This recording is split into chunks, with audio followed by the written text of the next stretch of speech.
Buenas tardes. Tengan cada uno de ustedes, estimados y estimadas docentes, directivos y comunidad educativa en general. eh, Soy Julio Mendoza, especialista de la Dirección de Formación Docente en Servicio y seré el moderador de este evento. A nombre del Ministerio de Educación, les damos la más cordial bienvenida al webinar titulado La competencia lectora en las áreas curriculares del Currículo Nacional de Educación Básica. Este webinar se desarrolla en el marco del Programa Nacional de Formación Docente en Servicio. Partimos de la premisa de que la competencia lectora se puede y debe desarrollar en todas las áreas curriculares del currículum y en todos los niveles. En ese sentido, hemos organizado este webinar en el marco del Programa Nacional de Formación Docente en Servicio, que tiene como propósito reflexionar sobre la lectura como eje transversal en las diversas áreas curriculares y las estrategias que utilizamos para promoverla en el aula y la escuela. Este webinar está organizado en 4 bloques. El bloque 1 lo hemos titulado ¿Sabemos realmente qué es la competencia lectora? El bloque 2, ¿para qué leemos y por qué proponemos a la lectura como eje transversal de todas las áreas curriculares?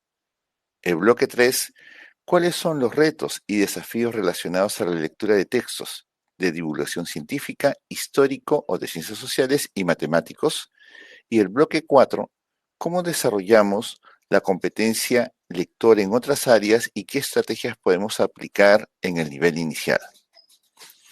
Antes de presentar a nuestros ponentes, queremos agradecer y saludar a los docentes que se encuentran conectándose a nuestra transmisión. Saludos a los docentes en las distintas regiones, en Lima Metropolitana, en el Cusco, en Arequipa, en Loreto. Asimismo, a los docentes participantes les pedimos llenar su registro de asistencia en el enlace que aparece en la descripción de nuestro evento y también la encuesta de satisfacción. Su opinión nos es muy útil y nos ayudará para brindarles una atención personalizada. Para este webinar nos acompañan 2 muy estimados colegas. Voy a proceder a presentarlos. Están con nosotros Fernando Llanos. Fernando es magíster en enseñanza de lectura y escritura por la Universidad Peruana Cayetano Heredia y bachiller en lingüística por la Pontificia Universidad Católica del Perú. Consultor con amplia experiencia en temas vinculados a evaluaciones de aula y a gran escala, y coordinador del diseño, elaboración y aplicación de evaluaciones nacionales en el área de comunicación.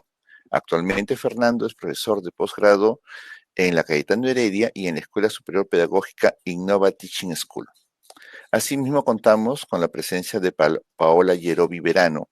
Paola es licenciada en Lingüística Hispánica por la Pontificia Universidad Católica del Perú y cuenta con estudios de maestría en Didáctica de la Lectura y Escritura por la Universidad Peruana Cayetano Heredia. Docente con más de 15 años de experiencia en el aula, en el área de comunicación, también se desempeña como editora de publicaciones académicas relacionadas a la investigación educativa, humanidades y ciencias sociales. Actualmente es parte del equipo de diseño de acciones formativas de la Dirección de Formación Docente en Servicio del Ministerio de Educación. Sin más preámbulo, empecemos con el primer bloque de nuestro webinar. Adelante, Paola, bienvenida. Gracias, Julio. ¿Se me escucha todo bien? Un poco bajo. ¿Ahora sí? Ya. Perfecto. Gracias Julio por la presentación. Bueno, estamos aquí reunidos para tratar un tema muy importante, ¿no? Que es la competencia lectora en nuestros estudiantes. Sabemos que los niveles de comprensión lectora son todavía muy bajos en nuestro país, ¿no? Por dar algunas cifras, en la última S del 2019, en segundo de secundaria, por dar un ejemplo, solo el 14.5% de los evaluados llegaron al nivel satisfactorio de comprensión lectora. Otra prueba, también PISA, ya de corte internacional, PISA 2018, Perú salió entre los últimos 15 puestos de 79 países que fueron evaluados, ¿no? Entonces es realmente preocupante cómo están leyendo nuestros niños, niñas y adolescentes en Perú. Por eso estamos aquí reunidos para llevar un poco de la lectura más allá del área de comunicación, ¿no? Entonces vamos a empezar a ver qué significa esto de la competencia lectora. Voy a empezar dando algunas creencias sobre lo que algunos docentes o los docentes creen de la competencia lectora. Por ejemplo, se cree que es cuando nuestros estudiantes entienden lo que leen y responden bien las preguntas que les hacemos del texto, ¿no? Entonces, esta creencia está más relacionada a la evaluación. Leemos para responder preguntas que nos van a dar al final del texto, digamos, ¿no? Entonces, tenemos que ir desmitificando estas ideas, estas creencias que seguro han escuchado de colegas o de repente se sienten identificados, ¿no? Vamos a ver una por una. Otra creencia, ¿no? Que la competencia lectora es la capacidad de los estudiantes para comprender textos y retener la información en el cerebro, relacionada a la memoria. Entonces, realmente la competencia lectora es retener información y nada más que eso. A medida que vayamos avanzando en esta presentación, vamos a ir aclarando mejor estas ideas. Otra creencia, implica leer rápido y saber para qué estás leyendo. No solo es repetir palabras y entonarlas. Entonces, acá está más relacionado con la velocidad de lectura. Va por ahí, no tanto, ¿no? De nuevo, estas son ideas que ahorita estoy presentando para que vayan ustedes mismos interrogándose y a lo largo de la exposición las irán aclarando. Saber para qué estás leyendo, eso sí, puede ser importante. No solo es repetir palabras y entonarlas. Digamos que, claro, no es solo la lectura en voz alta, sino también la comprensión, ¿no? Otra creencia también de algunos docentes, se empieza a desarrollar en primero o segundo grado, cuando aprenden a leer.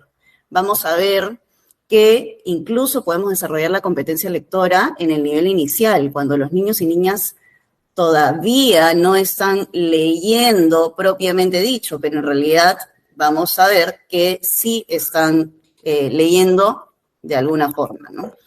Otra creencia, la competencia lectora se enseña y aprende solo en el área de comunicación. Justamente, esta es la creencia que a la que queremos apuntar, ¿no? Que queremos refutar, porque se cree que el profesor o la profesora de comunicación o la que ve ese tipo de competencias es la única que debería ser responsable de eso.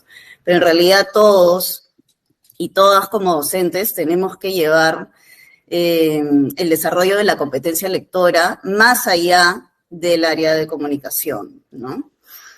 Entonces, estas son algunas respuestas, algunas ideas de los docentes sobre competencia lectora. Queda claro que no está tan precisado lo que realmente es la competencia lectora. Entonces, vamos a ver ahora cómo define el Currículo Nacional de Educación Básica la definición de la competencia lectora. Para eso voy a retroceder un poquito y vamos a ir a qué es una competencia, según el currículo, ¿no? Para el currículo, la competencia se define como la facultad, ojo con esa palabra facultad, que tiene una persona de combinar un conjunto de capacidades a fin de lograr un propósito específico en una situación determinada, actuando de manera pertinente y con sentido ético. Ahí he resaltado algunas frases, ¿no? Combinar un conjunto de capacidades con miras de lograr un propósito específico en una situación determinada. Entonces, si buscamos que nuestros estudiantes sean competentes en algo, todavía no estoy entrando a lectura, simplemente competencia. Ellos y ellas que deben lograr reconocer el propósito de ese algo, reconocer la situación en la que se enmarca ese algo y tomar decisiones según el propósito y la situación, ¿no? Entonces, en cuanto a competencia lectora, ese algo, ahora no va a ser solo algo, sino va a ser la lectura, ¿no? Entonces, tenemos que reconocer el propósito de la lectura, de lo que leemos, reconocer la situación en la que se enmarca ese acto de lectura y tomar decisiones según el propósito y la situación de esta lectura. Voy a pasar ahora a la definición exacta de competencia lectora del Currículo Nacional. El Currículo Nacional concibe la competencia lectora desde un enfoque comunicativo, poco a poco también voy a ir desarrollando esto del enfoque comunicativo. ¿Cómo define el currículo la competencia lectora? Dice, esta competencia se define como una interacción, palabra importante, interacción dinámica entre, uno, lector, texto y los contextos socioculturales que enmarcan la lectura. Supone para el estudiante un proceso activo de construcción del sentido, ya que el estudiante no solo decodifica o comprende la información explícita de los textos que lee, sino que es capaz de interpretarlos y establecer una posición sobre ellos. Entonces vemos cómo la competencia lectora, entendida desde un enfoque comunicativo, que es lo que propone el currículo nacional, no es solo decodificar, es decir, leer, ¿no? Igualar una letra a un sonido. No, no es solo eso, no es solo velocidad, no es solo retener información. Va más allá de lo que creemos que podría ser competencia lectora, ¿no? Para esto voy a presentar este gráfico, ¿no? Entonces están los tres elementos, lector, texto y contexto. La lectura, en este sentido, se entiende como una práctica social situada. Esto quiere decir que está enmarcada en un contexto sociocultural. Acá el lector construye el sentido en interacción con el texto. ¿Sí? Es como el lector y el texto van interactuando y construyendo el sentido. El texto es leído por el lector con un propósito y el lector asume el rol de agente en este contexto sociocultural. El lector se involucra en la escuela, en su comunidad, a través de la lectura. Decodifica, pero además de decodificar, también interpreta y se posiciona, ¿no? Entonces, estamos viendo que la lectura va a permitir que nuestros niños, niñas y adolescentes se inscriban y sean parte de una cultura escrita, ¿no? Una cultura en la que el texto es importante, leer les da agencia, les da participación en la sociedad, los involucra, los compromete con su comunidad. Entonces va mucho más allá del texto, del papel, ¿no? El lector, en resumen, el lector, el texto y el contexto son los tres elementos que interactúan en la lectura. El lector construye activamente el sentido del texto utilizando sus saberes previos y experiencia lectora. Eso también es muy importante. Uno no llega a un texto en página blanco, digamos, ¿no? Uno tiene saberes previos, experiencias previas, y de esa manera interactúas con el texto, te relacionas con el texto, te relacionas incluso con el que escribe el texto, ¿no? Entonces, también hay que considerar que la competencia lectora implica los saberes previos del que lee, ¿no? La lectura, entonces, es una práctica social situada en un contexto sociocultural determinado, y el lector se involucra, como ya dije, y se compromete con los propósitos de lectura porque enmarca su práctica en un contexto sociocultural en el que se asume como agente. Entonces, si nosotros, como docentes, desarrollamos la competencia lectora en todas las áreas, ¿no? De manera transversal, vamos a darle a nuestros niños, niñas y adolescentes una forma de participar en la sociedad y además de aprender mejor, que es justamente lo que voy a desarrollar a continuación. Bueno, antes de pasar a eso que iba a desarrollar, veamos ahora las creencias de nuevo, ¿no? Entonces vemos acá, ya con lo que he explicado, que estas creencias se quedan cortas, ¿no? Es cuando nuestros estudiantes entienden lo que leen y responden bien las preguntas. No, no solo leemos para responder evaluaciones. Tenemos que leer para participar en nuestra sociedad, ¿no? Y eso es lo que tenemos que transmitir a nuestros alumnos, a nuestros estudiantes. No entrenarlos en lectura para que salgan bien en los resultados de las evaluaciones. No, ese es uno de los fines de la lectura, pero no debe ser el más importante ni el único, ¿no? Sobre la segunda creencia, es la capacidad de los estudiantes para comprender textos y retener la información en el cerebro, en la memoria. no es solo retener, estamos viendo que la lectura, la competencia lectora le va a dar herramientas a los niños, a las niñas, para que se desenvuelvan y para que participen en su entorno, en su sociedad. También hemos visto que no tiene nada que ver con la velocidad de la lectura, ¿no? Incluso los niños que tienen relación con la siguiente creencia, los niños en inicial ya están leyendo, ya están siendo competentes en lectura, ¿no? Se empieza a desarrollar en primero o segundo grado cuando aprenden a leer.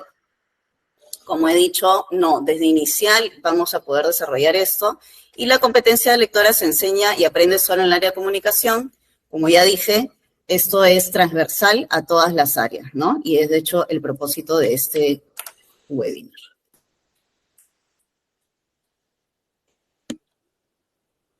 Ahora paso al bloque 2. ¿Para qué leemos y por qué proponemos a la lectura como eje transversal de todas las áreas curriculares? Para esta sección, ¿para qué leemos?, voy a presentar los 7 propósitos de lectura que propone Isabel Solé. Isabel Solé es una investigadora, educadora en temas de lectura y escritura muy importante, y ella propone 7 propósitos de lectura. Es importante que nosotros como docentes le transmitamos a nuestros estudiantes para qué están leyendo. ¿Cuántas veces hemos entregado un texto a nuestros alumnos y les hemos dicho, lean, ¿no? Y ellos, bueno, se ponen a leer y no saben realmente para qué están leyendo, simplemente están siguiendo la indicación de leer. Entonces, eso ya es una limitación para nuestros estudiantes. Nosotros debemos decirles para qué están leyendo, debemos enseñarles que leer tiene distintos propósitos. No solo leer para entender, leer para terminar, leer para responder preguntas, ¿no? Hay mucho más allá de esta concepción limitada de la lectura, ¿no? Entonces voy a explicar ahora los 7 propósitos que propone Isabel Solé. El primero es leer para obtener una información precisa. Voy a mencionarlos todos. El segundo es leer para seguir instrucciones. Pensemos ahorita, mientras voy diciendo, los distintos tipos de texto que se acomodan a estos propósitos. Leer para obtener una información de carácter general. Leer para aprender. Leer para revisar un escrito propio. Leer por placer. Y leer para comunicar un texto en auditorio, ¿no? Entonces vemos cómo leer tiene distintos propósitos y es nuestra responsabilidad no solo transmitirles a los estudiantes esto, sino que tenemos que dar la indicación clara. Antes de entregar un texto, antes de hacer que nuestros alumnos se enfrenten a un texto, decirles para qué van a leer, ¿no? Con eso ya van a tener una lectura mucho más focalizada. Entonces, la lectura para obtener una información precisa es una lectura anticipada. Yo voy al texto ya sabiendo qué quiero encontrar, ¿no? Entonces, por ejemplo, me mandan a investigar algo, ¿no? Como alumno, como estudiante, me mandan a investigar algo y yo estoy buscando información, ¿no? La lectura es selectiva, es rápida, porque no estoy leyendo todo a profundidad, estoy buscando información puntual. Para eso me tienen que decir, busca esta información. Me valgo de los títulos, de los índices, ¿no? Para poder hacer una lectura mucho más rápida. Ese es un tipo de lectura, un propósito de lectura. También podemos leer para seguir instrucciones. Como ya dije, esta lectura es funcional, es útil, ¿no? Es una lectura verificada. Por ejemplo, leo los pasos a seguir de un experimento, ¿no? Entonces yo tengo que ir paso a paso, ir entendiendo que estoy comprendiendo cada paso, tengo que llegar al objetivo final y suele ser una lectura compartida también, o podría serlo. Leer para obtener una información de carácter general. Hace contraste con la primera, ¿no? Con leer para obtener una información precisa. Entonces, en leer para obtener una información de carácter general, yo más bien voy a hacer también una lectura selectiva. Va a ser esta lectura productiva, pero me sirve sobre todo para tomar decisiones, ¿no? Entonces, de nuevo, vuelvo al caso de estoy investigando algo, mando a mis estudiantes a que investiguen un tema, ¿no? Entonces, ellos Tienen un conjunto de fuentes, tienen que revisar varias fuentes. Ellos van a tomar decisiones respecto de si siguen leyendo o no la lectura. Acuden a un texto, lo revisan de manera general y deciden, ¿me sirve o no me sirve para esta investigación, para este objetivo? Entonces, eso va a lograr que tomen decisiones. Si nuestros estudiantes no saben que están o no entienden que están leyendo para obtener una información de carácter general, van a ponerse a leer todo y en verdad ese no es el propósito. Y ahí más bien encontramos que se desmotivan, se agotan, se aburren, no entienden para qué leen, ¿no? Entonces tenemos que ser muy claros. Vamos a leer ahora para que encuentren información de carácter general y decidan si esta fuente les sirve o no para X investigación. Otro objetivo, uno de los más importantes, leer para aprender, ¿no? A través de la lectura nosotros aprendemos todo. Entonces, esto es muy importante, todo no solo en el área de comunicación, sino todo en todas las áreas, en todos los aspectos. Vivimos en una cultura escrita, entonces es importante también este propósito. Esta lectura que es para aprender, digamos, para estudiar, es una lectura lenta, ¿no? Más detenida, repetida incluso, vamos a volver a las mismas ideas, ¿no? No para memorizar, no para paporretear, pero sí para realmente comprender. Y también vamos a relacionar este propósito, esta lectura, con lo que ya sabemos, con nuestras experiencias previas, con nuestros saberes previos, ¿no? Así uno va aprendiendo en base a lo que ya aprendimos. Otro propósito, leer para revisar un escrito propio. Esto es mucho más puntual. La lectura de este tipo va a ser más controlada, más crítica con lo que he escrito, ¿no? Yo escribo un texto, mis estudiantes escriben un texto y le digo que revise su texto, que lo edite, ¿no? Que vea si puede mejorar, si está bien ordenado. Entonces ahí es una autolectura, digamos, es una lectura más reflexiva, funcional, involucra una autoedición. Este es otro tipo de lectura, es como otro ojo que tenemos que aplicar para este propósito. Este siguiente propósito, muy bonito, leer por placer, ¿no? Con este propósito podemos lograr que nuestros estudiantes se enganchen con la lectura, que creen este hábito de lectura, ¿no? Incluso en la casa, con sus amigos, porque es una lectura mucho más personal, libre incluso, ¿no? Un leer para disfrutar, conectada con las emociones. Este es otro tipo de lectura. Ahí no estamos buscando información, no estamos siguiendo instrucciones, no estamos aprendiendo de alguna forma, ¿no? Estamos simplemente disfrutando la lectura. Leer para comunicar un texto a un auditorio. Por ejemplo, ahorita, ¿no? Ahorita, de alguna forma, estoy leyendo para comunicar información a un público. Entonces, esto es otro tipo de lectura. Es una lectura dirigida, que debe ser atractiva, en voz alta, obviamente, y hay una comprensión previa del texto. Yo no estoy acá leyendo así de cero. Yo, obviamente, tengo toda una comprensión de lo que ahorita estoy diciendo y por eso lo leo de otra forma, ¿no? Entonces, cada propósito tiene distintas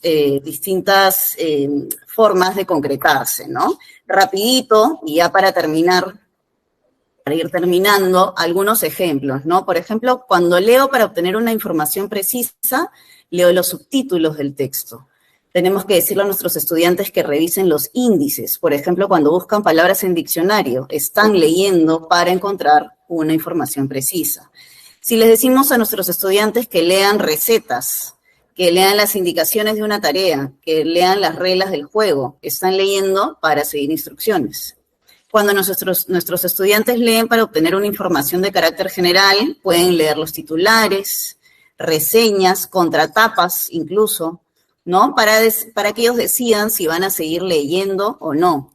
Leer para aprender, nuestros estudiantes pueden leer para hacer resúmenes, esquemas, para anotarse preguntas, dudas, para estudiar básicamente.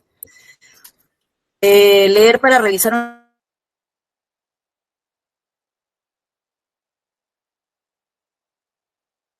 esto también es muy importante, es enfrentarse con la producción de uno. Leer por placer, puedo leer una carta, puedo leer una novela, Incluso los niños, niñas y adolescentes ahora leen redes sociales, todo el tiempo están leyendo redes sociales y no tenemos por qué satanizar, digamos, eso, ¿no? En realidad todo el tiempo están leyendo y de repente sí están leyendo por placer. Entonces, de apuntar hacia eso para que se den cuenta que están desarrollando la competencia lectora de alguna forma. Leer poesía también es otra forma, ¿no? Y por último, para comunicar un texto a un auditorio, yo puedo leer en un recital, en un conversatorio, o por ejemplo, las docentes de inicial, cuando se juntan a leer con sus niños y niñas el cuento favorito, ¿no? Entonces ahí están leyendo con otro propósito. ¿Sí? También podemos ver que los propósitos de lectura claramente están asociados a distintos tipos de textos. Por ejemplo, leo por placer una novela, ¿no? Textos narrativos. Pero también se puede dar el caso de que yo lea un texto instructivo por placer, ¿no? O que lea un texto para aprender y lo haga también por placer. Entonces, no asociemos que leer por placer va a ser literatura o que leer para seguir instrucciones va a ser de todas maneras una receta, ¿no? Los tipos de texto van a estar involucrados en los distintos propósitos de lectura. Texto científico, por ejemplo, podría generar placer en alguien que le gusta la ciencia, ¿no? Voy a hacer hincapié en este propósito que para nosotros como docentes podría ser, debería ser el más importante, ¿no? Leer para aprender. El propósito acá es ampliar los conocimientos con los que disponemos a partir de la lectura de un texto determinado. Implica un proceso de autointerrogación y establecer relaciones con lo que ya se sabe. Es una lectura lenta y repetida. La persona que lee debe saber qué quiere aprender con la lectura del texto. Entonces, cuando nuestros estudiantes están leyendo para estudiar, no es solo leo y entiendo, sino que tienen que saber que estas ideas están relacionadas con lo que vieron en el aula de repente, o con lo que mencionó la docente durante la sesión, en fin, ¿no? Entonces, este propósito es muy importante. Resúmenes, esquemas, anotaciones, leer, releer, preguntas que incluso se pueden llevarlas al aula, ¿no? Para que se las respondan o responderlas uno mismo, etcétera, ¿no? Esta cita también de acá es muy importante, ¿no? La enseñanza sería muy poco útil si al desaparecer el maestro lo aprendido no se pudiera usar. Esto lo dice Solé también. ¿Qué quiere decir? Que al final la idea no es que solo le indiquemos a nuestros estudiantes para qué van a leer este texto o este otro texto, sino que ellos mismos puedan enfrentarse a los textos sabiendo y definiendo con qué propósito van a leer. Según eso, van a focalizar su lectura y podrán aprovechar mejor, ¿no? Finalmente, ya para terminar, nos preguntamos por qué la lectura es transversal a todas las áreas curriculares. Es bien simple, en todas las áreas estamos leyendo. Nosotros leemos todo el tiempo.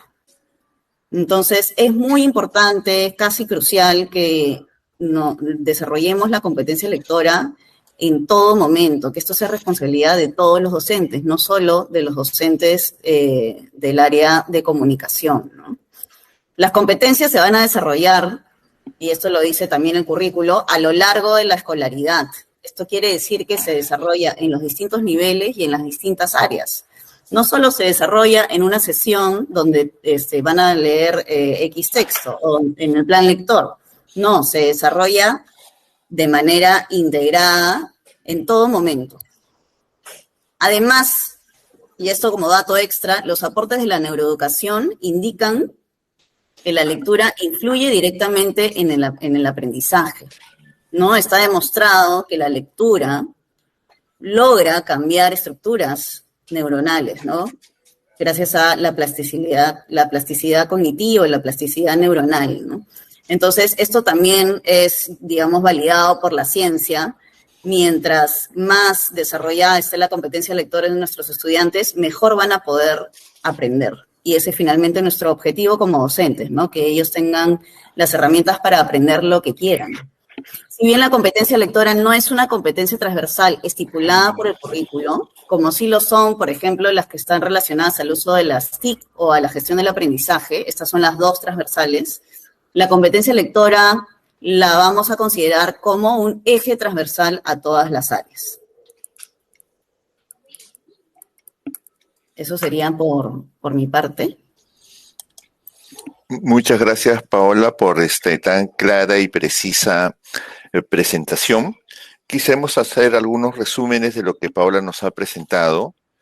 Por ejemplo, recordemos mucho cuando ella ha hecho énfasis en aquellas cosas acerca de creencias que se tiene respecto a la competencia lectora, ¿no? Que se lee para pasar un examen, para aprobar un quiz. Y aquí les hablamos a los colegas presentes que eso no debe ser. Paola ya nos ha explicado las razones de por qué eso no se debe considerar. O pensar que tener competencia lectora es memorizar un texto, ¿no? Aprenderse de memoria un párrafo o un poema. Paola también nos ha estado trabajando cómo eso no es competencia lectora o que leamos rápidamente algún texto, ¿no? O esta idea, y aquí le hablamos a los colegas que están sobre todo en la modalidad 2 y 3, de que en educación inicial los niños de 4, 5, 3 años no leen, ¿no? Esa idea, Paola lo ha explicado bien, y creo yo la más importante que se une con la que he mencionado hacia el final, porque está en la estructura del curso, es que la competencia lectora se desarrolla solo en el área de comunicación. Es decir, que lo de lectura solo lo tiene que ver el profesor o la profesora de comunicación. Creo que esa creencia ella lo ha trabajado muy bien y aquí le hablamos a los colegas participantes del programa. El tercer curso es el de competencia lectora, y no está pensado solo en los profesores de comunicación, sino en los profesores de secundaria de todas las áreas, también de inicial y de primaria.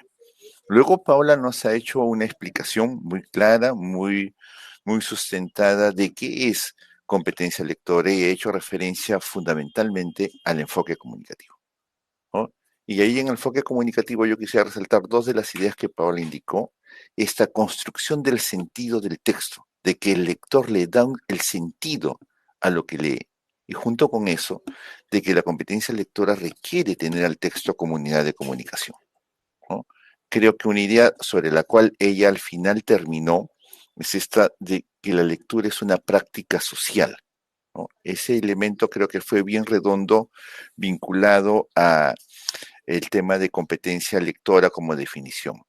Luego, cuando ha pasado a por qué leemos, eh, ella ha expandido lo que clásicamente conocemos, ¿no? Muchos de nosotros hemos trabajado que se lee por placer, se lee para aprender, pero he hecho este listado de que leemos para obtener información, leemos para seguir instrucciones, leemos para obtener una información de carácter general, leemos para aprender, obviamente, leemos para revisar un texto escrito propio, leemos por placer. Ese, por ejemplo, elemento es fundamental para construir el hábito lector, ¿no? Leemos para comunicar un texto en un auditorio, cosa que aquí se ha estado haciendo, y otra vez, eso debería tener resonancia en la labor de todos ustedes, colegas. Todos ustedes en algún momento han hecho leer a sus estudiantes y debería haber caído en una de esas categorías. Luego, ya para terminar el resumen de lo que Paula nos ha indicado, es esta idea fundamental que el programa está trabajando, pero que además debería ser asumida por todos los docentes, de cómo la competencia lectora la debemos trabajar en todas las áreas, no porque lo decimos, sino porque en todas las áreas se lee un texto, ¿no? Yo soy de matemática, mi primer grado es en física matemática y obviamente en matemáticas se lee textos, ¿no? El texto de un problema, el texto de una indagación se lee.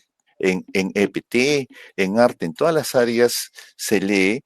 Y cierto, si bien es cierto, la competencia lectora no está considerada todavía como una competencia transversal, tenemos que empezarla a tratar de esa manera para contribuir al desarrollo de todas las áreas. Volvemos a reafirmar el agradecimiento a Paola y su clara presentación. Ahora vamos a continuar con el bloque 3 y damos la bienvenida a Fernando. Adelante, Fernando.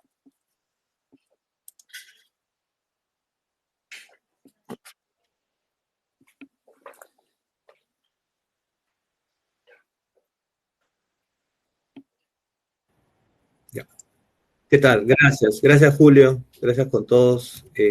Bien, voy a comenzar el bloque 3, ¿no? Y voy a intentar responder la pregunta, ¿cuáles son los retos y desafíos relacionados a la lectura de textos de divulgación científica, históricos o de ciencias sociales y matemáticos, ¿no? Digamos que queremos responder, digamos, aterrizándolo un poco más en algunas áreas, cómo es que la lectura es transversal, ¿no? A las áreas, y en este caso hemos agarrado los textos, ¿no? Este tipo de textos. Entonces, comenzamos con los textos de divulgación científica, ¿no? Y ahí en pantalla pueden ver un ejemplo, pues, ¿no? De cómo se alimentan algunas células, y rápidamente, ¿no? Podemos ver, no lo voy a leer, pero rápidamente podemos ver algunas palabras, ¿no? Paramecios, unicelulares, protistas, ciliados, materia orgánica, bacterias, algas, levaduras, etcétera, ¿no? Entonces, esto a muchos estudiantes les causa pues extrañeza, ¿no? Ven un lenguaje que no es familiar, ¿no? Ven un lenguaje que les parece algo abstracto, les parece algo extraño. Entonces, para entender cómo podemos trabajar la lectura en este tipo de textos, primero debemos reconocer algunas características de estos textos, ¿no? Para entender, porque eso es lo importante, ¿no? Entender la actitud y la creencia del docente, una creencia legítima además, ¿no? Entonces, en primer lugar, los textos, digamos, los textos con los que trabajan los estudiantes generalmente son los textos de los materiales escolares. Y estos textos no son estrictamente científicos. ¿Qué cosa quiero decir esto? Que son textos de divulgación científica, es decir, son textos adaptados, ¿no? En este caso son textos que han pasado por un proceso de adaptación pedagógica, ¿no? Para que lo entiendan los chicos de esa edad o de acuerdo al grado. Entonces, eso hay que entenderlo primero, que son textos de divulgación científica, ¿no? Son textos adaptados, son textos que de alguna manera han sido puestos de alguna manera en un discurso más sencillo, ¿no? Sin embargo, igual, por supuesto, los chicos tienen problemas, tienen dificultades.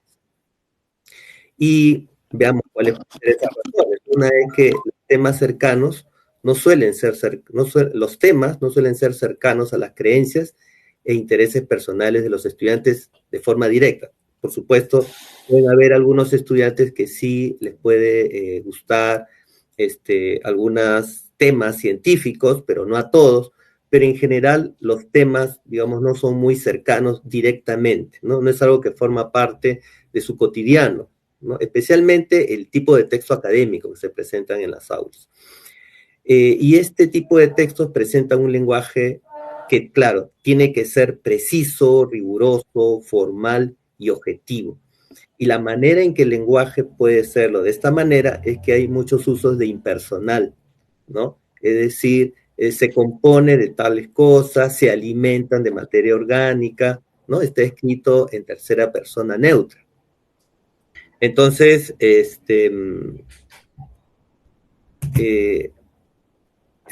está viendo, perdón, la pantalla? No está compartiendo. Ah, perdón. Qué raro. Ahí voy a compartir, ya un ratito. Acá parecía como que estaba compartiendo. A ver.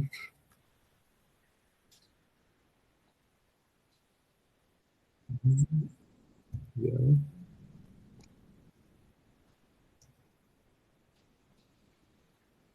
¿Ahí se ve? Sí. Ahora sí, ok. Ok, entonces, estas son las características del texto de divulgación científica. Los temas no suelen ser cercanos a las creencias e intereses personales de estudiantes, y ahí estábamos en el lenguaje.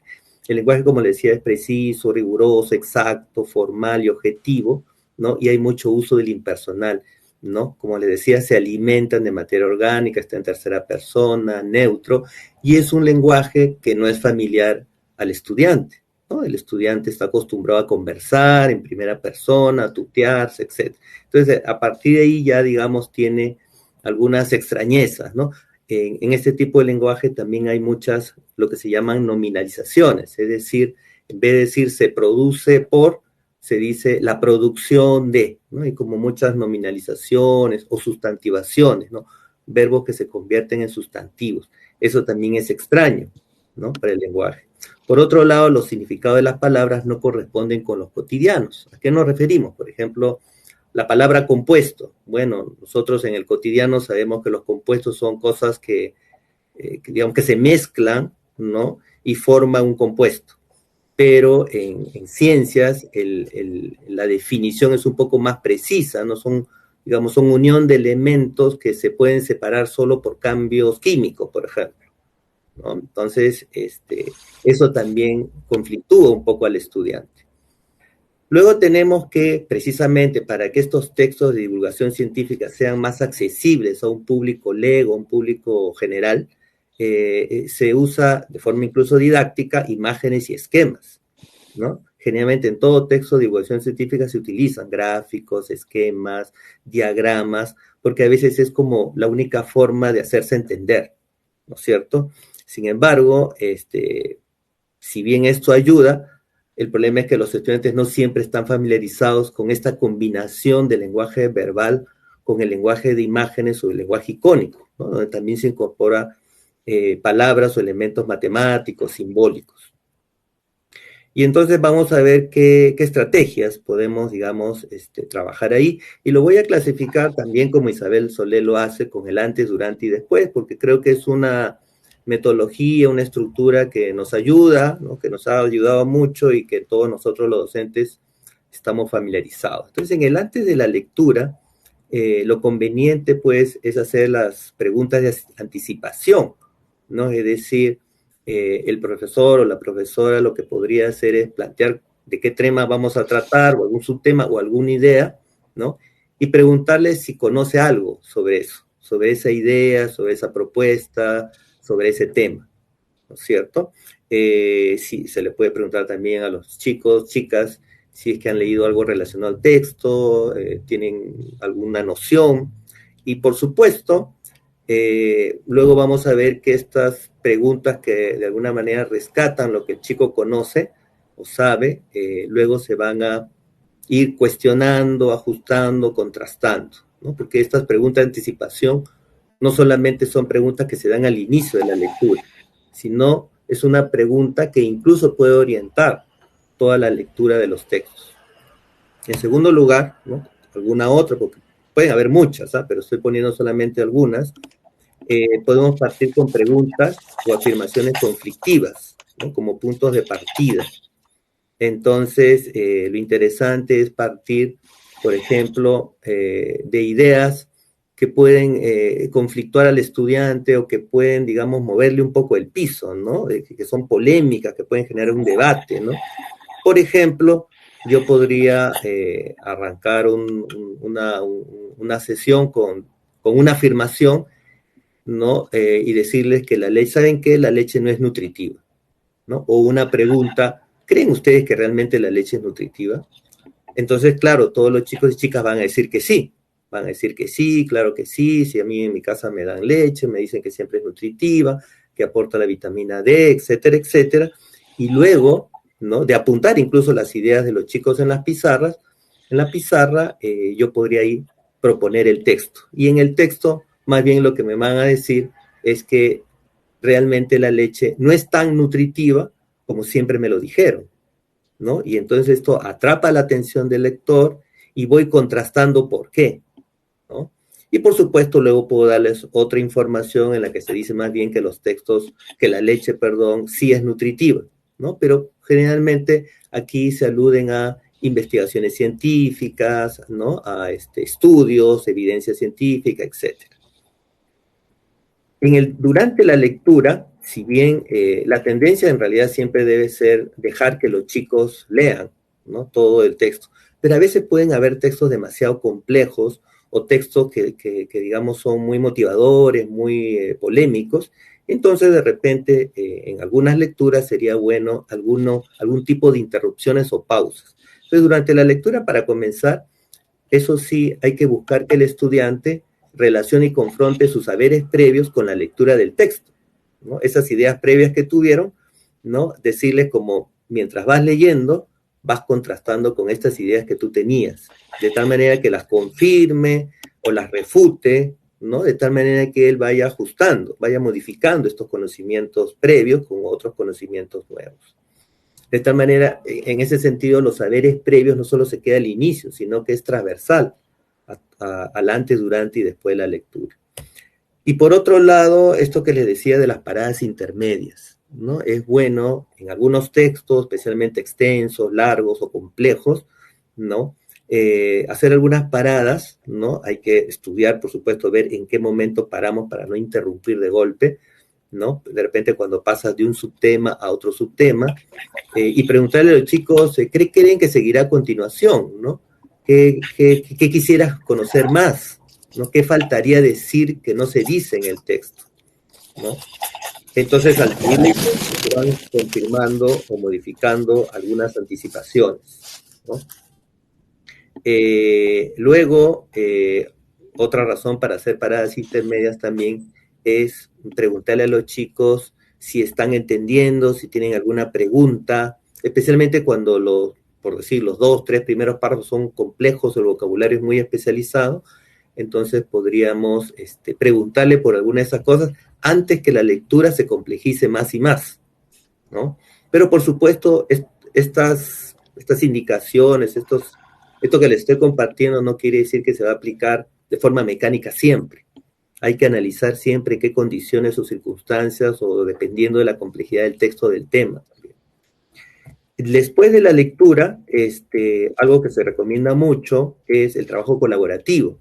Es decir, yo podría, digamos, formar grupos de 4 o de 5 estudiantes, ¿no? Para esto, por supuesto, los textos tienen que ser complejos, ¿no?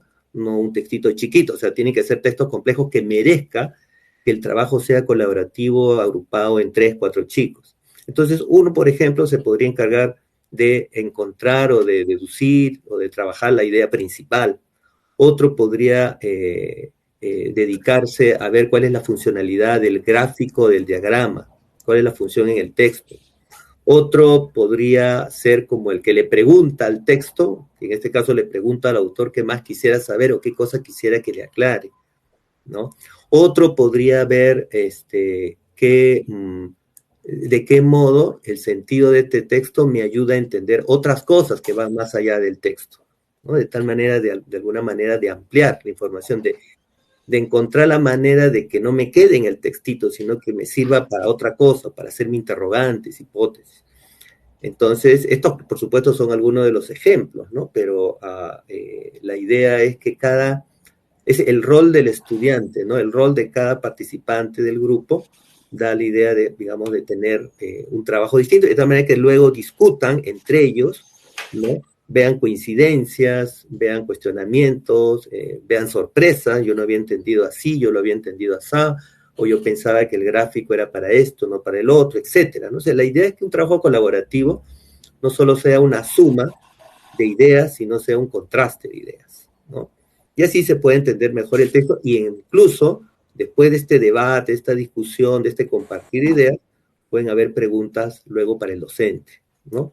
Porque el docente igual va a intervenir, pero solo en la medida de acompañar, tratar de integrar, tratar de que hagan, digamos, motivarlos a que pregunten, ¿no?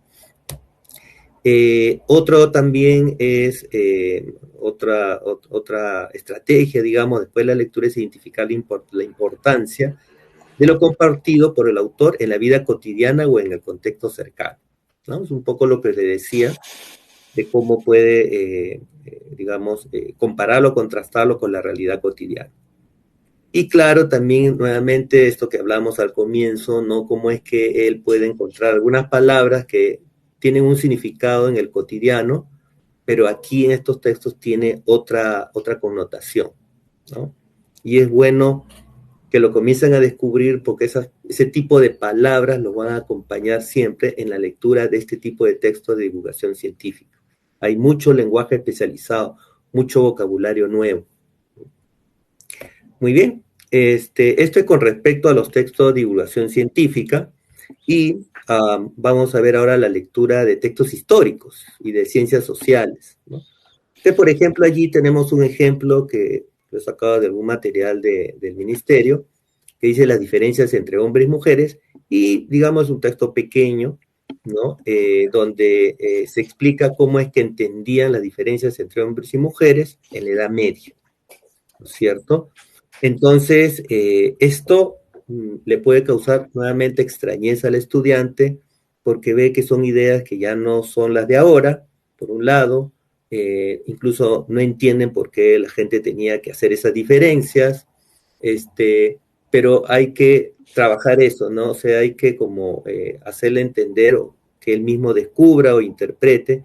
En esa época tenían un tipo de pensamiento de tal o cual manera, y desde ahora, desde la actualidad, tenemos otro punto de vista. Entonces, es importante que el contraste se ubique en una época y se ubique en la actualidad, ¿no? Para interpretar o construir estas ideas, ¿no? Estas ideas históricas.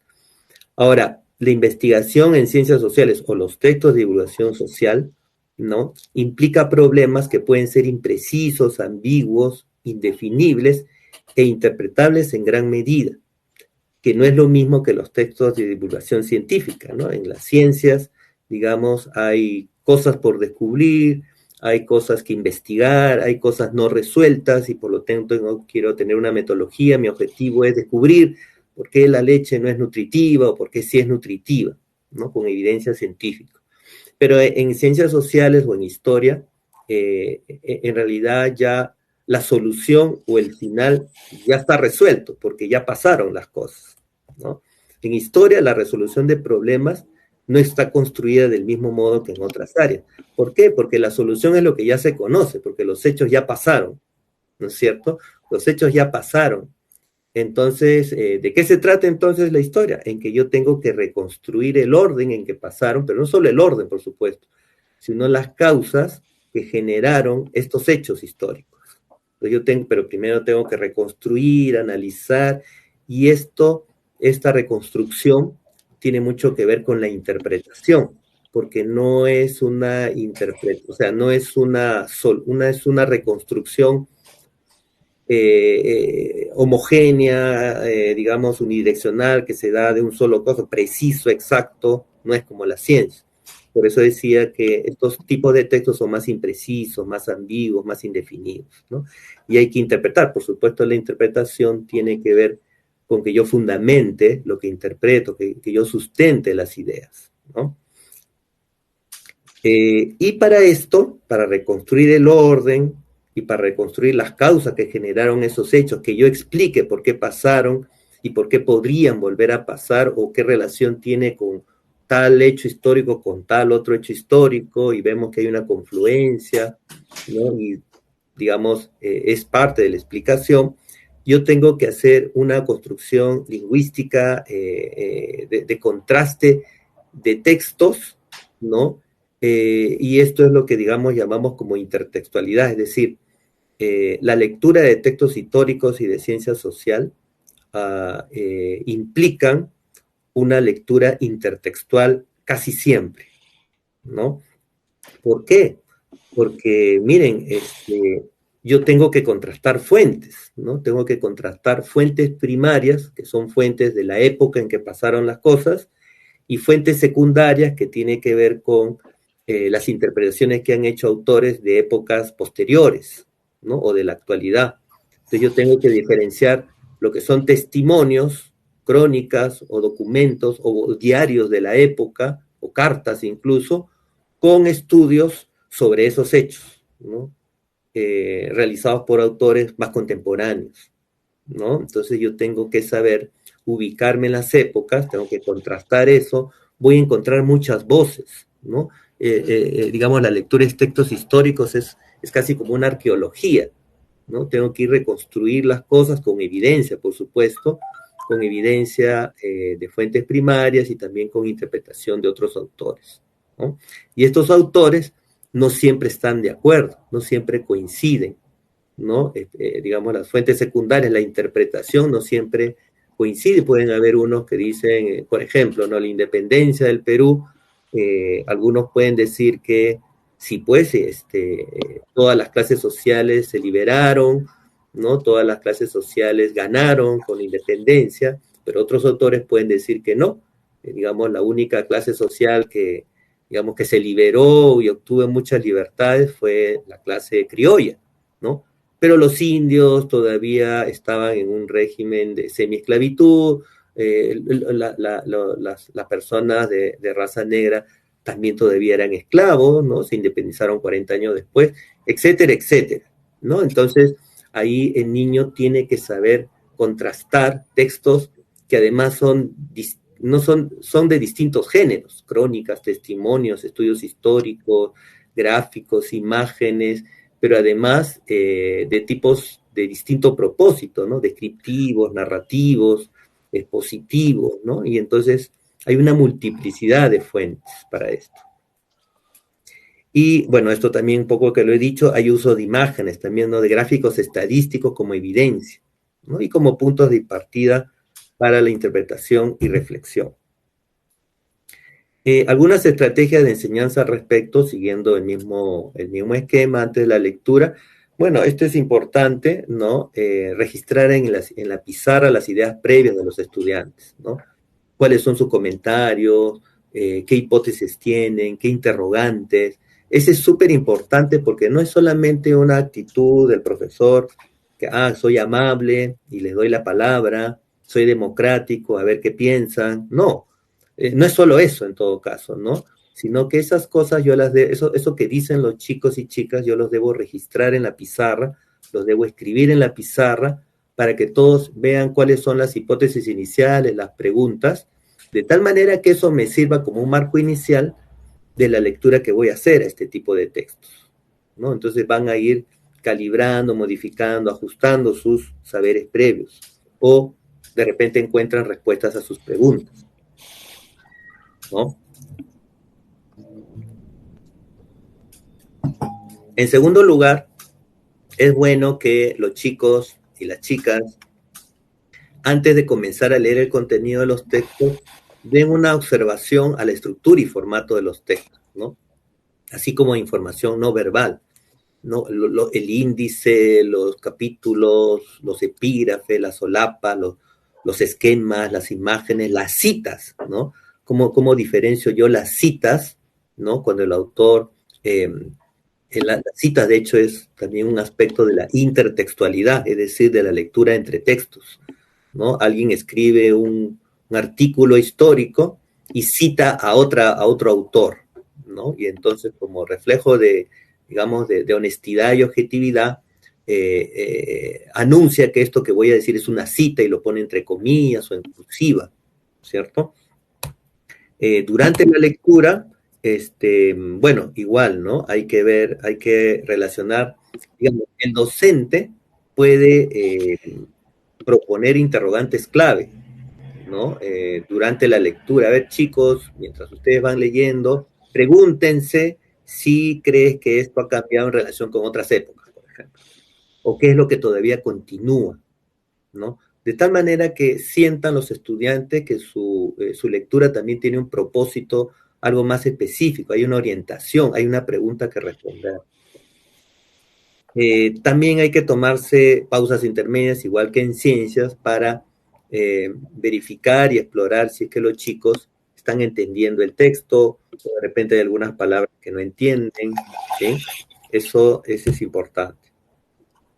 Después de la lectura, bueno, en algunos casos hay que releer en voz alta algún fragmento, ¿no? Sobre el que se pueda reflexionar y discutir, ¿no? Algún fragmento que ustedes consideran relevante, bueno, el mismo profesor lo puede volver a leer, ¿no? Y comparte con los estudiantes sus estrategias como lector experto, es decir, lo lee y luego él mismo se pregunta, pero a ver, esto estaba diciendo, pero me pareció que antes decía otra cosa, a ver, ¿era así o no? Entonces es como que él simula el proceso que sigue todo lector experto, incluso de dudar, ¿no? De plantearse preguntas, de retroceder porque hay una palabra que no conozco. A ver, chicos, ¿ustedes conocen el significado de esta palabra? ¿No? Es como pensar en voz alta, ¿no? Por supuesto, solo sobre algún fragmento, ¿no? No es algo que siempre se tenga que hacer. Y nuevamente repito, no es que se aplique siempre, porque también depende de la complejidad del texto, ¿no? Depende del vocabulario que hay en el texto, el vocabulario complejo de repente.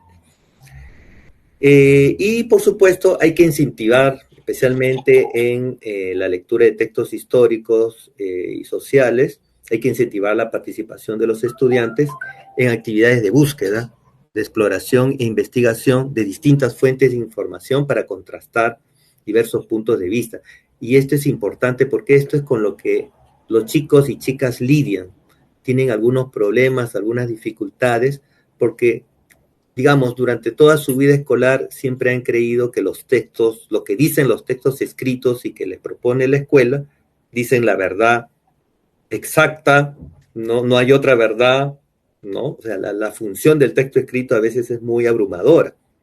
Entonces, lo que ellos deben entender es que los textos son escritos por autores y que los autores pueden tener distintas ideas y que ambos autores, por más que, o digamos, sea porque se complementan o sea porque se oponen, tienen ideas legítimas porque están sustentadas en evidencia histórica, ¿no? Entonces ahí es donde uno tiene que decidir, ¿no? Tiene que dar, digamos, su punto de vista y sostener por qué, ¿no? Entonces es una lectura abierta, es una lectura de construcción. Por eso es que, de hecho, una de las competencias relacionadas con el área de sociales es precisamente construir interpretación histórica, ¿no? Pueden haber muchas interpretaciones históricas, pero todas son sustentadas de modo adecuado. Y luego, para terminar este bloque, el bloque 3, los textos matemáticos, ¿no? Los textos matemáticos tienen una característica peculiar, ¿no? Son textos pequeños, y eso parecería que son textos, pues, fáciles de leer, porque no son... El problema es que los textos matemáticos, si bien son cortos, digamos, son bastante comprimidos, bastante condensados, tienen información muy importante y no te puedes perder de nada. Una preposición, una palabrita que no la identificas bien, una preposición, alguna palabra que se te va, todos hemos pasado por esa experiencia, puede sesgarte, o sea, puedes entender de la manera que no se quiere, ¿no? Entonces, ahí son textos, pues, que a veces los chicos, posiblemente acostumbrados con leer así de forma descuidada o de forma panorámica, ¿no? O subestiman el texto escrito y creen que esto se lee rápido, pero no prestan atención porque no están acostumbrados, ¿no? El punto es que muchas veces la dificultad es que los chicos tienen con estos textos, sean científicos, históricos o matemáticos, es simplemente la falta de familiarización con ellos.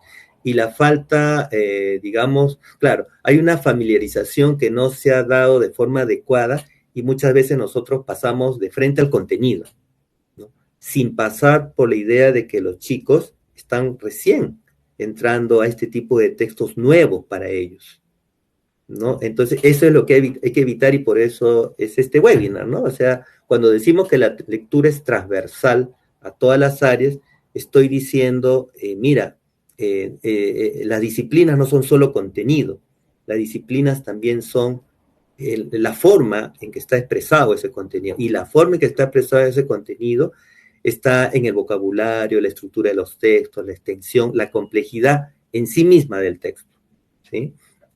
Entonces,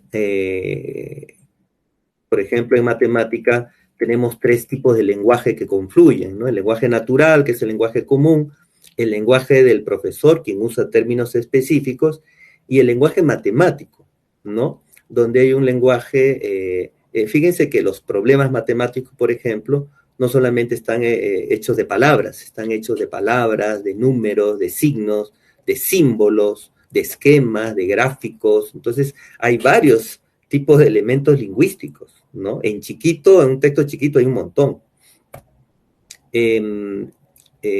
Y a eso se va, pues, la estructura compleja del texto. Por eso es compleja, porque en un texto pequeño están condensados muchos tipos de elementos verbales y no verbales, ¿no? Y nuevamente, el estudiante no está acostumbrado a eso, no es algo que se da en la cotidianidad, ¿no? Lo otro también es que a veces hay falta de contexto, ¿no? Entonces, por ejemplo, ahí el ejemplo dice, los estudiantes de cuarto grado quieren sembrar la siguiente cantidad de plantas, ¿no? Y ponen un gráfico. Este grado tiene 15 estudiantes y cada uno de ellos debe de sembrar y cuidar la misma cantidad de plantas. ¿De cuántas plantas debe encargarse cada estudiante? Entonces, el chico, parece mentira, ¿ya? Pero los chicos se pueden preguntar consciente o inconscientemente, interiormente, porque nunca lo van a exteriorizar, y a veces también ahí es el problema, van a decir, pero ¿para qué los chicos quieren sembrar tantas plantas? O sea, ¿a qué viene eso? ¿No? Entonces, para ellos es como un reto, ¿no? Un desafío, pero que no hay contexto, ¿no es cierto? No encuentra un contexto. El problema, de alguna manera, está descontextualizado. Por más que yo coloque que los estudiantes de cuarto grado, de mi escuela, que están al lado, que la comunidad, igual no les parece verosímil eso, ¿cierto? Entonces, eso les cuesta, ¿no? Eso les cuesta y a veces hay que trasladarlos a ese contexto, porque finalmente tampoco todos los problemas matemáticos no tienen por qué ser contextualizados a propósito, porque son ejercicios lógicos también, ¿no? Son ejercicios de razonamiento lógico que el estudiante tiene el derecho también de acceder, ¿no? Y claro, hay una falta de motivación, ¿no? Hay poca seguridad frente a sus habilidades para el cálculo y la lógica matemática, y ellos se sienten cortos a veces para verbalizarlos. Les cuesta mucho verbalizar, comunicar matemáticamente, porque hay muchos términos matemáticos, o sea, muchos términos disciplinares. Entonces ahí hay que buscar la manera también de ser más flexible en las formas que ellos pueden expresar, ¿no? Entonces, bueno, hay que asegurarnos en el arte de la lectura que comprendan y dominen los símbolos y elementos matemáticos que el texto contiene y propone, ¿sí? Es decir, hay que dejarlos que lean, preguntarles si todo está claro, ¿no? Y si algo no está claro, no darles la respuesta, sino permitir y darles la oportunidad que ellos mismos construyan el significado de esas palabras. ¿Qué podría ser? ¿No? ¿Qué pistas te da el mismo texto? ¿No? Eso, ¿no? O sea, que se acostumbren a eso. Hay que insertar la lectura de textos matemáticos, la resolución del problema en una situación real. Sí, hay que tratar, ¿no? Hay que tratar, pero no siempre se da, ¿no? No siempre se da. Durante la lectura, bueno, es fundamental la lectura activa, ¿no? Hay que aprovechar que son breves, los puedo releer, de hecho es el único texto que he leído, porque es corto. Hay que promover preguntas de lo que no entienden. Hay que hacer estas lecturas grupales que hemos comentado ya en las otras áreas, también nos sirve para acá, ¿no? Y hay que solicitar a los estudiantes que traduzcan lo que entienden con sus propias palabras, ¿no? Y después de la lectura hay que generar espacios compartidos para socializar respuestas o dificultades comunes, ¿no? Y identificar también aciertos y asociar a otros elementos matemáticos leídos. Muy bien, ese es el bloque 3 y ahora voy a pasar al bloque 4, ¿no? Ver cómo podemos desarrollar la competencia lectora en otras áreas, ¿no? Y qué estrategias podemos aplicar en el nivel inicial, ¿no? Porque hemos visto 3 áreas, 3 tipos de textos, ahora vamos a ver en otras áreas, algunas nada más, porque esto es simplemente como un adelanto, ¿no? Una anticipación, como rescatar algunas cosas en el espacio breve también que tenemos.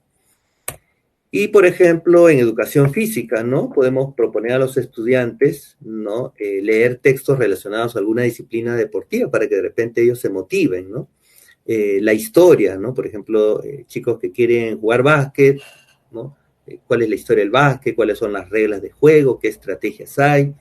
Que lean textos instructivos, gráficos, ¿no? También podría ser la historia de deportistas destacados, ¿no?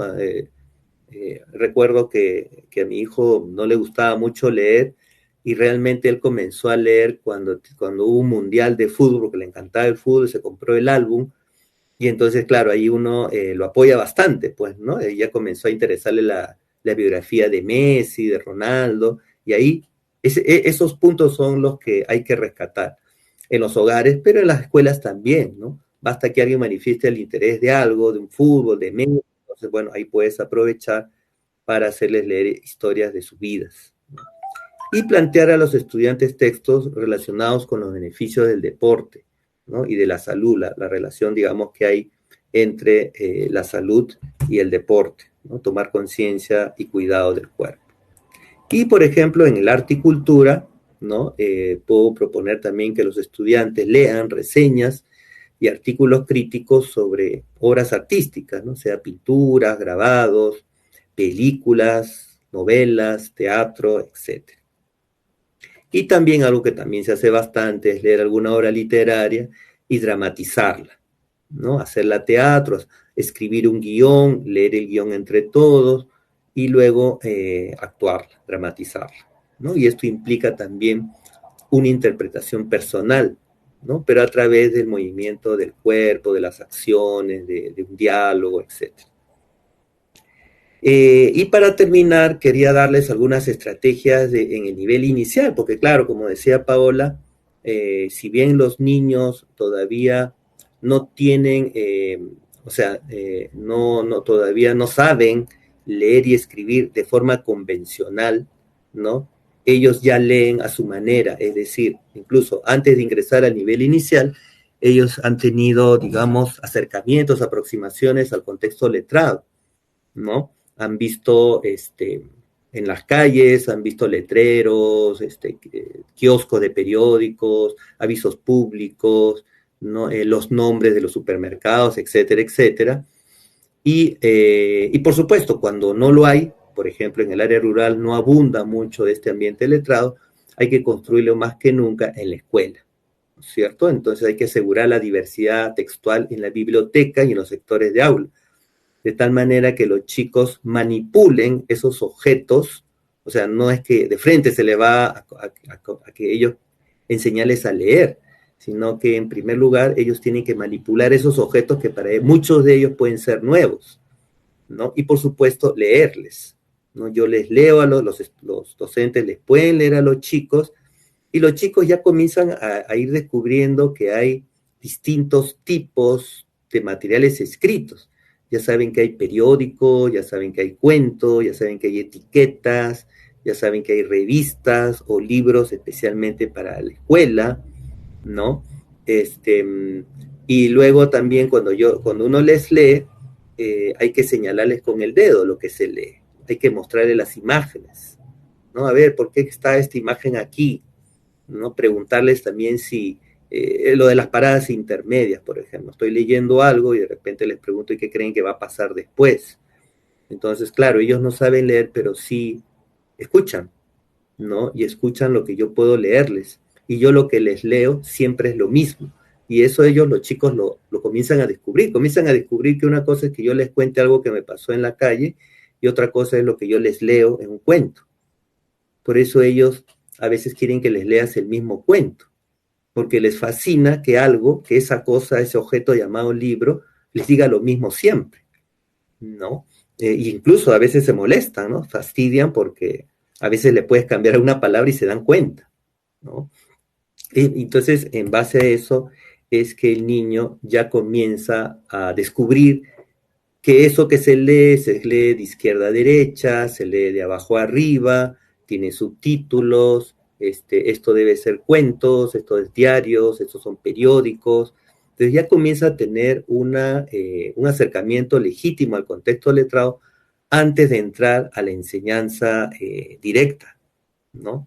Y eso es muy bueno, ¿no? Y hay varios estudios que demuestran que cuando el acercamiento es así, o sea, cuando el niño comienza a construir cosas del contexto letrado, ya fluye un poquito más la enseñanza ya directa, ¿no? Entonces, esto que les decía, y leer con pausas para interactuar, hay que propiciar la reflexión sobre otras características de los textos que no son las verbales, ¿no? La puntuación, las letras grandes de los titulares, los guiones que preceden a los diálogos en un cuento, la palabra fin, porque las palabras están separadas, o sea, hay muchas cosas, ¿no? Muchas cosas que los niños van descubriendo patrones, ¿no? Y no es necesario siempre que el docente les diga todo, ¿no? Hay que dejarlo que ellos piensen. Y esto, por supuesto, lo pueden hacer en todas las áreas, ¿no? Desde un experimento, a leer un experimento, el manual de instrucciones, una receta, de repente los chicos se ponen a cocinar entre todos y la profesora le va leyendo la receta. A ver, Miss, ¿qué me dijo? ¿Qué había que hacer? Y la Miss lo lee. Todas esas cosas le ayudan a identificar también que los textos escritos tienen una funcionalidad en la realidad, ¿no? Muy bien. Y bueno, ahí sería todo de mi parte. Muchas gracias a todos. Muchas gracias a ti, Fernando. Muy clara tu explicación de cómo podemos trabajar la competencia lectora en distintas áreas y con distintos tipos de textos, textos de divulgación científica, textos históricos, textos matemáticos y estos dos últimos ejemplos respecto a áreas como educación física y arte y cultura. Yo les felicito y además le invito a los colegas participantes de que estos aspectos se van a desarrollar en el curso de competencia lectora, está en los fascículos donde podrán complementar lo que aquí hemos escuchado de una manera tan clara y precisa. De esta manera vamos llegando al final de nuestros bloques. Agradecemos a Fernando y a Paola por habernos acompañado el día de hoy y les damos el pase para que se despidan, primero Paola y luego Fernando.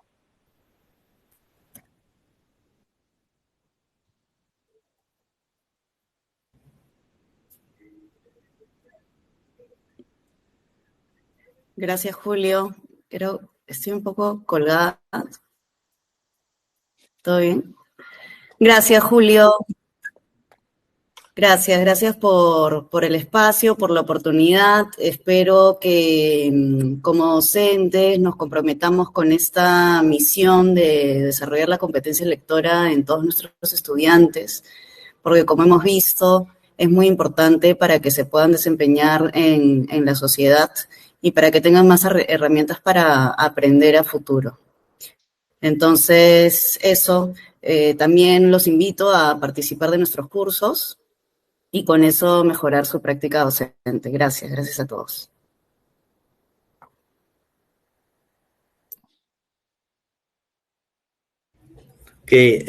Muchas gracias por todo, muchas gracias Julio, a DIFOD, de Dirección de Formación Docente en Servicio, muchas gracias por la oportunidad de compartir algunas cosas y claro, espero que a todo el mundo, digamos, les sirva estas cosas que hemos dicho. Los animamos igualmente a participar del curso, ahí van a ver más cosas porque, digamos, por el tiempo limitado, ¿no? Hemos dicho solamente algunas cosas, un poquito para animarlos, ¿no? Para alentarlos a que se inscriban, pues, en el curso, ¿no? Gracias a todos. Muchas gracias a ustedes, Paola, Fernando. Y antes de despedirnos, colegas, todavía no se vayan, tenemos información importante para compartir con ustedes. Primero, felicitamos a los docentes que vienen participando en el Programa Nacional de Formación Docente en Servicio. En la modalidad 3, a distancia, con mesa de ayuda pedagógica, ya dimos inicio al tercer curso, el de competencia lectora en el proceso de enseñanza, que es el último del módulo 1. Los invitamos a seguir desarrollando sus actividades para fortalecer la práctica en la conducción en el aula. Oportunamente también empezará en la modalidad 1 y en la modalidad 2. A los que aún no inician sus actividades, los invitamos a ingresar a CIFOX y a participar en el foro del programa, donde podrán interactuar con sus pares, intercambiar experiencias de aprendizaje y luego de ello iniciar los cursos, ¿no? Tanto el de convivencia democrática como el de neuroeducación. Asimismo, queremos compartir una noticia atendiendo al pedido que ustedes siempre nos van haciendo para todos los docentes participantes del Programa Nacional de Formación Docente en Servicio. Ahora pueden desarrollar los cursos del programa desde su celular. Para eso lo que tienen que hacer es descargar la aplicación Moodle desde el Play Store y se estarán preguntando cómo hacerlo y tal vez a veces explicarlo es un poco complicado, así que mejor veamos el siguiente tutorial en el cual van a poder ver cómo descargar el Moodle desde el Play Store. Adelante, por favor. Atención docente, tenemos una gran noticia para ti. Ahora puedes acceder al Programa Nacional de Formación Docente en Servicio desde tu celular. Sí, así como lo escuchas. Solo debes seguir estos simples pasos. Paso 1. En tu celular, ubica e ingresa a la aplicación del Play Store. Paso 2. Una vez en el Play Store, busca la aplicación Moodle y descárgala. Paso 3. Abre la aplicación Moodle y en la pantalla de bienvenida que aparecerá, dale clic en omitir. Seguidamente, escribe o copia esta dirección: https://campusvirtual-cifox.minedu.gov.pe y en el menú que aparece, da clic en conectar a su sitio. Recuerda que este proceso solo tendrás que realizarlo una sola vez, ya que quedará guardado en tu teléfono. La próxima vez que accedas al Moodle, ingresará directamente a tu usuario. Paso 4. Ingresa tu número de DNI en la opción de usuario y contraseña. Y listo, ya puedes acceder a los cursos del programa. Y recuerda que sirve para las 3 modalidades. Ministerio de Educación. Compunche Perú. Gobierno del Perú. Muy bien, y para cualquier inconveniente en el acceso al programa pueden contar con los siguientes canales de atención. Primero tenemos la sala Teams de Sigfox, donde pueden absolver todas sus dudas de ingreso y registro. También tenemos disponibles los WhatsApp 9937654042, 989-183633 y a la central telefónica 016155-800. Los horarios de atención son de 8 de la mañana a 10 de la noche. Nos despedimos de ustedes agradeciéndoles por la atención prestada y los invitamos el próximo viernes a un nuevo webinar que se realizará en el marco del Programa Nacional de Formación Docente en Servicio y en el que abordaremos un tema muy importante para los docentes participantes: cómo trabajamos la narración reflexiva en la reunión de orientación pedagógica. En este webinar conoceremos la importancia de la narración reflexiva como evidencia de aprendizaje del programa, de los cursos del programa, y brindaremos las pautas para acceder a la reunión de orientación pedagógica. Este evento está dirigido a los docentes participantes del Programa Nacional en la modalidad a distancia con mesa de ayuda pedagógica. Les deseamos a todos ustedes un excelente fin de semana y nos estaremos reuniendo en una próxima oportunidad. Buenas noches.